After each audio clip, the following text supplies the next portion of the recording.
Hi friends, എല്ലാവർക്കും നമസ്കാരം. നമ്മൾ ഇന്ന് കാണാൻ പോകുന്നത് നമ്മുടെ LDC ട്രിവാൻഡ്രത്തിന്റെ ഫൈനൽ ആൻസർ കീ വന്നിട്ടുണ്ട്. അപ്പൊ ഇതിനകത്ത് ചേഞ്ച് വന്നിട്ടുള്ളത് ആൻസർ കീയിൽ ആകെ ഒരു ചോദ്യത്തിന് മാത്രമാണ്. ഒരു ചോദ്യം മാത്രമാണ് അവർ ചേഞ്ച് ചെയ്തിരിക്കുന്നത്. ആൻസർ പ്രൊഫഷണൽ കീയിൽ നിന്ന് മാറ്റിയിരിക്കുന്നത്. അതുപോലെ തന്നെ 5 ഡിലീഷൻ മാത്രമാണ് ഉള്ളത്. അപ്പോ നമുക്ക് ഏതൊക്കെ ചോദ്യങ്ങളാണ് ഡിലീറ്റ് ചെയ്യപ്പെട്ടത് എന്നൊന്ന് നോക്കാം.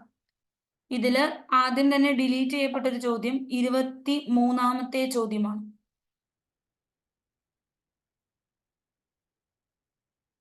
ഈ ചോദ്യം ഡിലീറ്റ് ചെയ്തു. ദേശീയ മനുഷ്യാവകാശ കമ്മീഷന്റെ ഘടനയെക്കുറിച്ചുള്ള ഉചിതമായ പ്രസ്താവന. മുൻ സുപ്രീം കോടതി ചീഫ് ജസ്റ്റിസ് ചെയർമാൻ, മുൻ സുപ്രീം കോടതി ജഡ്ജി, മുൻ ഹൈക്കോടതി ചീഫ് ജസ്റ്റിസ് അംഗങ്ങളായി വരുന്നു. ഹൈക്കോടതി ജഡ്ജിമാരായിട്ടുള്ള 2 പേർ എക്സ് ഓഫീഷ്യോ അംഗങ്ങളായി വരുന്നു. മനുഷ്യാവകാശങ്ങളെ സംബന്ധിച്ചുള്ള വിഷയങ്ങളിൽ അറിവും പ്രായോഗിക പരിചയമുള്ള 2 പേർ അംഗങ്ങളായി വരുന്നു. ഈ ചോദ്യം എലിമിനേറ്റ് ചെയ്തു. അതുപോലെ ചേഞ്ച് വന്ന ചോദ്യം, ഒരു ചോദ്യത്തിലാണ് പ്രൊഫഷണൽ ആൻസർ കീയിൽ നിന്ന് ചേഞ്ച് വന്നിരിക്കുന്നത്. ചേഞ്ച് വന്നിട്ടുള്ള ചോദ്യം ഇതാണ്, 32 ആണ്. 32ന്റെ ആൻസർ സി കൊടുത്തു. കേരള ഹൈക്കോടതിയുടെ ചീഫ് ജസ്റ്റിസ് ആരാണ് എന്നാണ് ചോദിച്ചത്. മുഹമ്മദ് മുഷ്താഖിനെയാണ് ആൻസർ ആയിട്ട് എടുത്തത്. മുഹമ്മദ് മുഷ്താഖ്. അപ്പോ നമുക്കറിയാം ഹൈക്കോടതിയുടെ ചീഫ് ജസ്റ്റിസ് ആണ് ചോദിച്ചത്. താൽക്കാലിക വ്യക്തി മുഹമ്മദ് മുഷ്താഖ്. അപ്പൊ അത് തന്നെ ആൻസർ കൊടുത്തു. ഇനി എലിമിനേറ്റ് ചെയ്ത അടുത്ത ചോദ്യം 48ാമത്തെ ചോദ്യമാണ്. 5 ചോദ്യങ്ങൾ എലിമിനേറ്റ് ചെയ്തു. ഒരു ചോദ്യത്തിന് മാത്രമാണ് ആൻസർ ചേഞ്ച് ഉള്ളത്. ഇന്ത്യയില് 0 കാർബൺ ആയ നഗരം ഏത്? ഇത് എലിമിനേറ്റ് ചെയ്തു. പിന്നെ എലിമിനേറ്റ് ചെയ്തത് 61ാമത്തെ ചോദ്യമാണ്. കൂട്ടത്തിൽ ചേരാത്തത് കണ്ടെത്തുക. ഇത് എലിമിനേറ്റ് ചെയ്തു. കൂട്ടത്തിൽ ചേരാത്തത് ലാൻ, വാൻ, മാൻ, ക്യാൻ എഴുതാമായിരുന്നു അല്ലെ? അപ്പൊ ഇത് പക്ഷെ എലിമിനേറ്റ് ചെയ്തു.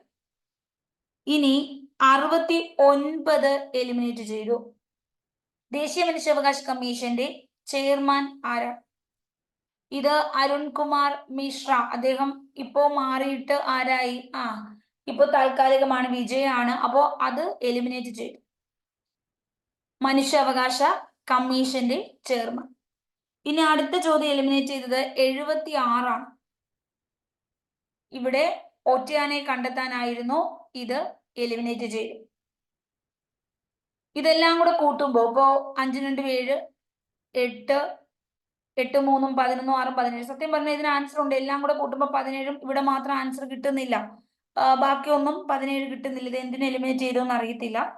പക്ഷെ ഇതൊക്കെ കഷ്ടപ്പെട്ട് അന്നേരം ക്ലാസ്സിലിരുന്ന് കണ്ടുപിടിച്ചവർക്ക് ആ സമയവും പോയി, മാർക്കും പോയി. ബാക്കി എല്ലാത്തിനും തുക കൂട്ടുമ്പോൾ 17. ഇവിടെ മാത്രം 17 വരാതിരിക്കുകയും ചെയ്യുന്നുണ്ടായിരുന്നു. 16 മാത്രം വരും.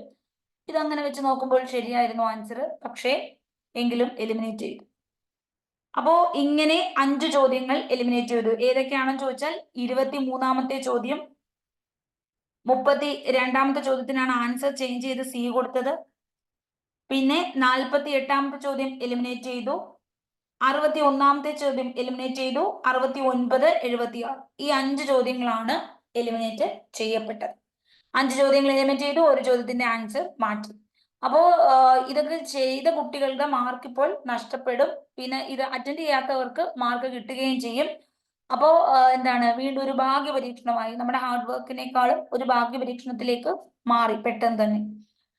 അപ്പോൾ ഇത്രയും ആണ്. ജസ്റ്റ് ഒന്ന് എന്തൊക്കെയാണ് എലിമിനേറ്റ് ചെയ്തത്, എന്തൊക്കെയാണ് ചേഞ്ച് വന്നതൊക്കെ ഒന്ന് പറയാൻ വേണ്ടിയിട്ടാണ് വന്നത്. Thank you so much. Next class വീണ്ടും കാണാം.